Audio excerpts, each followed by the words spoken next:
maa ngi leen di nuyu yéen ñëpp di wax ne tey moom li ñu waxtaanee mooy touche alt bi nekk seen clavier dafa nekk touche boo xam ne ni touche bu am solo la touche alt moom mën naa wax ne ñu bari xamuñ njëriñam mais touche alt même bu sa lim la gën a fi mu lay gën a mën a dimbalee mooy su amee ay touches yoo xam ne ci sa clavier dañu am problème bu boobaa mën nga utiliser touche alt ak ay combinaison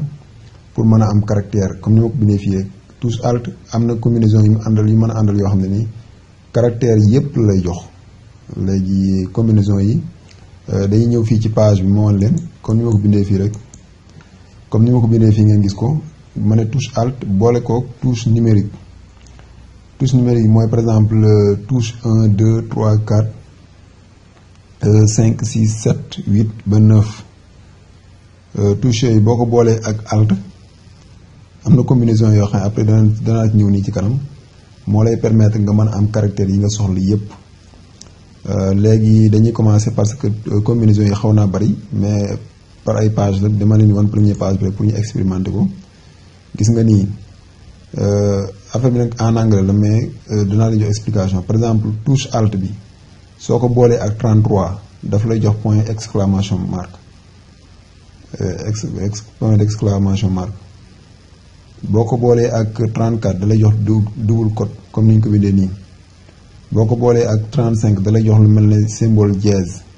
léegi yooyu yëpp pour ñu expérimenter ko damay ubbi fii clavier visuel pour ngeen ñu gën a am preuve pour li ma leen di expliquer nii pour ngeen gis ko léegi dañuy ubbi fii tamit en même temps bloc note foofu la ñuy tàppee léegi par exemple ñu def 30 danay defar sax 33 pour am exclamation marque bi léegi nañ def touche alt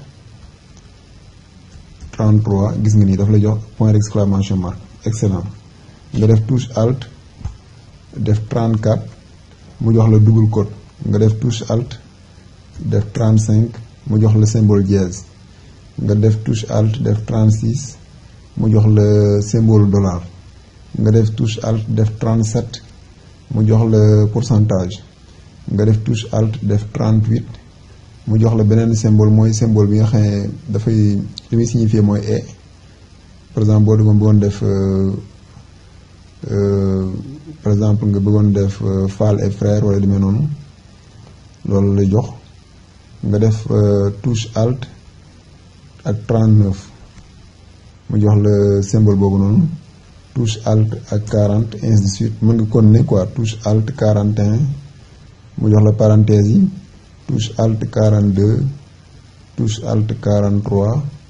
touche alt 45 touche alt 46 touche alt 47 touche alt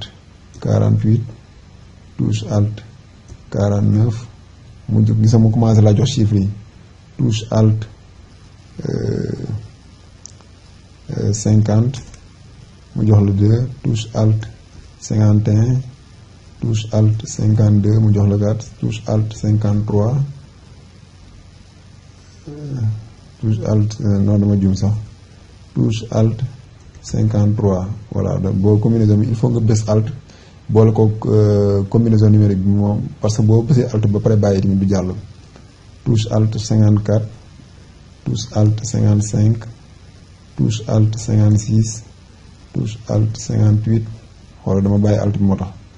touche alt gis nga ni alt bi su ma il faut ma téye ko su ma defee touche alt 57 moom mooy jox 9 voilà combinaison numérique yaa ngi noonu léegi touche alt 58 mu jox ma lii touche alt 59 ainsi de suite touche alt 60 ainsi de suite gis nga caractères yi te caractères yi moo nekk nii gis nga comme ni ma ko defee ci présentation bi nii léegi après dinaa leen wan nag caractères yëpp mi ngi nekk ak combinaison touche alt comme mooy li ma di wax rek seen clavier su amee problème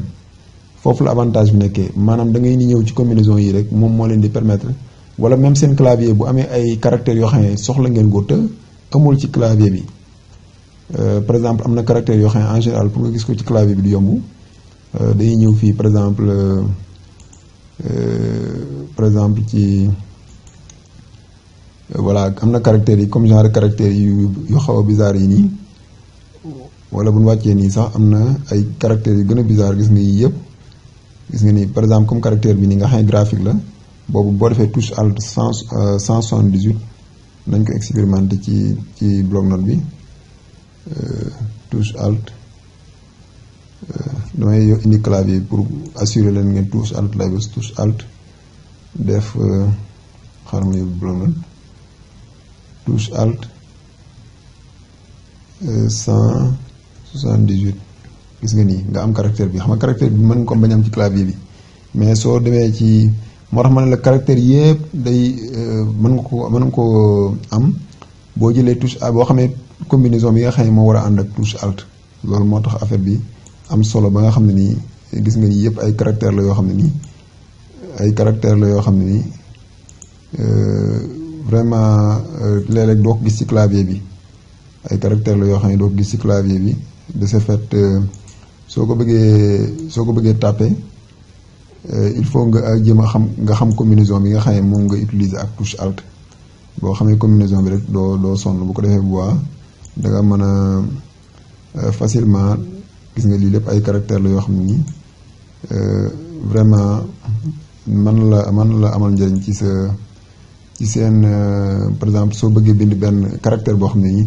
parce que caractères yi yëpp nekkul ni yëpp nekk ci clavier bi te clavier yi dafa bari ay façon mais touche alt moom dafa régler situation bi ci côté yooyu yëpp loolu laa ne woon naa leen ko indil comme information mais lay combinaison yi su ngeen ko bëggee am da ngeen dem ñi ñëw ci site bii nii man site boobu fa laa ko jëlee site bi mën ngeen koo jël mooy https jëlu def da ngay def the ASCII code anglais la quoi da ngay def the ASCII la tudd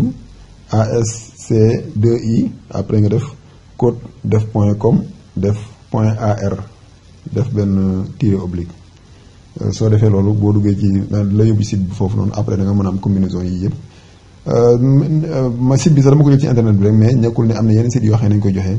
mais en tout cas daal foofu bu ngeen fexee ba am combinaison yi alt yi nga xam ne moo ànd ak touche alt yëpp duut leen amati problème pour am benn caractère ci seen clavier loolu nag dama xool ne lu am solo la moo tax ma ne woon naa nañ ko indil comme information maa ngi leen di jaajëfal bu baax jaajëf